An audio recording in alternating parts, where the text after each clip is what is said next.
After the sticks have had the back 10 inches shaped in the grinder, they are reversed and placed in the feeder of the second grinder. The grinding wheel in this machine has been dressed to the shape of the tip end of the stick. The same in-feed grinding process that produced the butt end of the stick is repeated in the second grinder, with the two patterns overlapping and blending out in the middle of the stick. The entire grinding process is carried out under a water bath. As it goes into the grinder, it's being hit with water from all sides so that it doesn't get overheated and doesn't burn up, and it helps also smooth out the grinding process so the stick comes out nice and smooth. The water carries away the fine sawdust from the grinder, cools the stick, and also allows the grinder to not become clogged. The water only penetrates the surface of the wood to a very small depth. After the sticks are removed from the grinder, they are placed in trays in front of large air-circulating fans to quickly dry off. No dimensional changes are introduced, and no moisture content changes. I actually had a chance to take a few of the sticks and put it into the drying rack, and it's just amazing to see a piece of me being produced right in front of me. It's overwhelming. When the stick is finished in the grinding process, it's ready to go to the final part, which is the lacquering and the labeling. But other manufacturers who use knife turning have to sand off the turning points, and at that point you could, slightly alter the stick. The stone mold, I think about this size, almost looks like a hollowed out clay pot. That was actually a very, very touching moment to see everybody's specific mold. Basically, I just thought it was so amazing, like, oh man, I got my own piece of rock? No, I have my own mold. So I just thought that was incredible. I stepped away from those machines and away from the tour group, and I went to look at where all the other grindstones are stored, and I was amazed by the number of them at what I'm sure is a considerable expense. The number of those that have been made, and I had a nice moment finding mine. I saw it on it's bin number 41 and 42, and wow.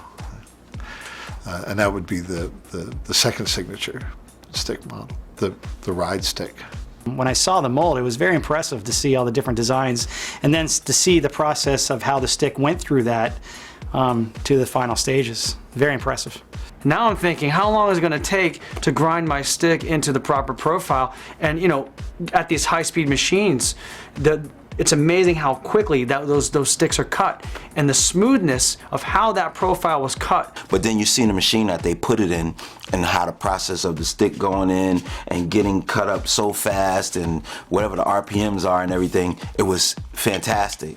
So it's something, like I said, it's something to see. It's got to be unprecedented from the variation of how a lathe would jam into a stick, because this process was smooth all the way through, and when you look at the stick and what comes out in the final process, I have to believe that's a big part of how the consistency of the stick is made. As they're doing it, my schematic is up there so everybody can see exactly what they're making, and they can make sure that that what's coming out of the grinder. You don't think about any of this as the person who's actually using this product, the fact that it has to go through so many different steps to get to it, and then ultimately, right, so how does your stick ultimately get shaped once it's gone from a giant wooden board to a 17-inch long, 1-inch square piece of wood, to a dowel, to a smaller dowel, and then ultimately to your stick with your taper, with your tip, your shoulder size, and there it was. I never want nobody to say to me, why are your sticks $5 or $6 anymore? Because I seen the process, and the process is way, way, way worth more than $5 or $6. So don't ask that question. Don't even ask that question. Just buy it, because you know that the whole process is a very long, it's long and tedious at the same time, but there's so many stages of it that it'll just blow you away if you really knew. So everybody out there that goes by any VIC FIRST stick, it's a lot of love that goes into it.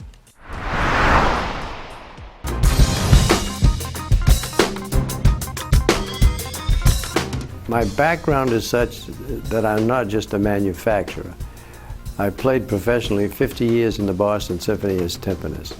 Before that, I started out as a jazz drummer with a 16-piece band. I don't think too many, stick manufacturers can say, oh yeah, I used to play for 30 years, 20 years, I played this type of music, I played that type of music, and then I started making the sticks. I've played on both sides of the musical genres and understand the problems of the player. And he's good at this because he's been in the field playing as a player. I think I am equipped to find solutions to their problems, having been there at one time myself. Vic has been in the game, so he knows how to make the product right.